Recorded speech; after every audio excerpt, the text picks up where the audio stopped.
Crafting shoes from the insights of runners was a strong start. But as we realized our potential, our dream evolved. It became bigger. To win on sport's greatest stages, athletes needed more. They asked us for more. And what we learned by listening to the voice of the athlete holds true today. Sometimes when you change the game, you change the world.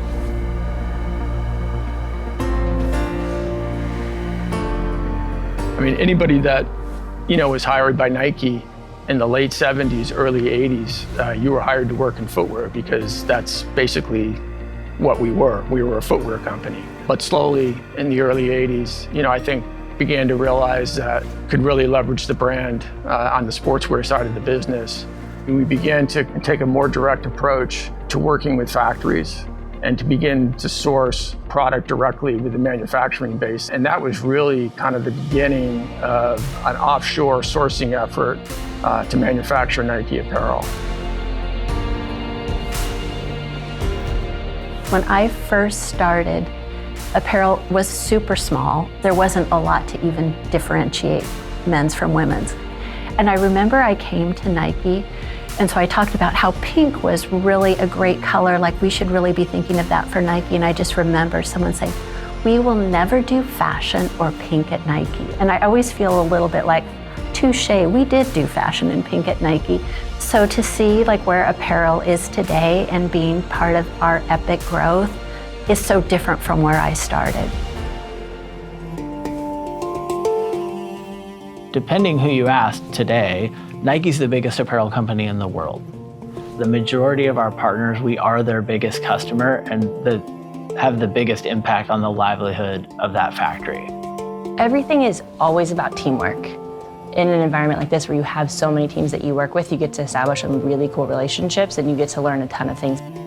In sourcing, we pick the products that a factory makes. And in apparel, in the past, that's been kind of a transactional thing. And over the years, it's become a lot more of a partnership.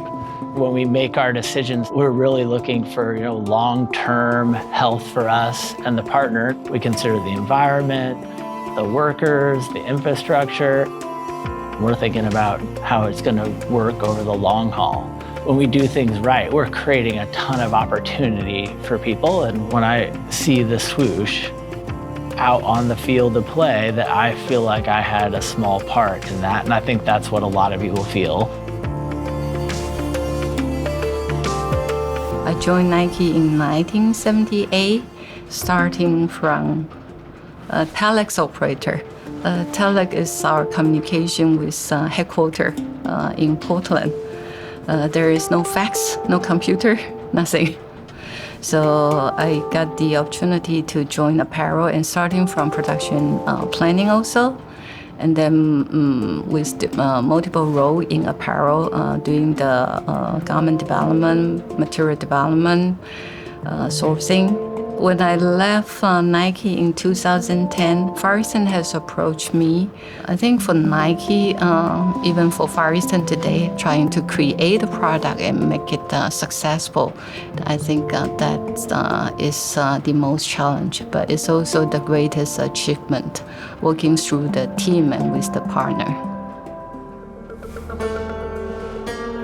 There was a moment in time at Nike when certain leaders wanted to outsource apparel manufacturing.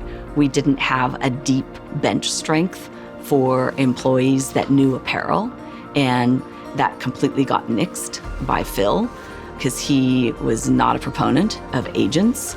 As you know, has started the company with a direct relationship with suppliers.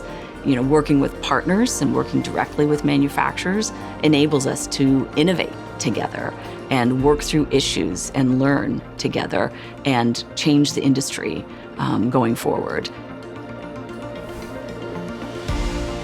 In the early days when you were coming in, there wasn't the playbook out in front of us. It was send us out, go find scale, go find factories. We learned and we made mistakes along the way. When I first started, I was down in the telex room, telexing back and forth with various countries to move product. In today's world, you can be real time anywhere in the world.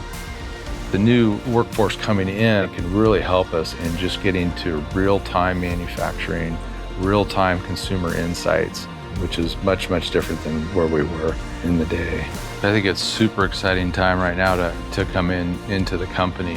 We've got a foundation, we've got a culture, we've got a lot of history behind us.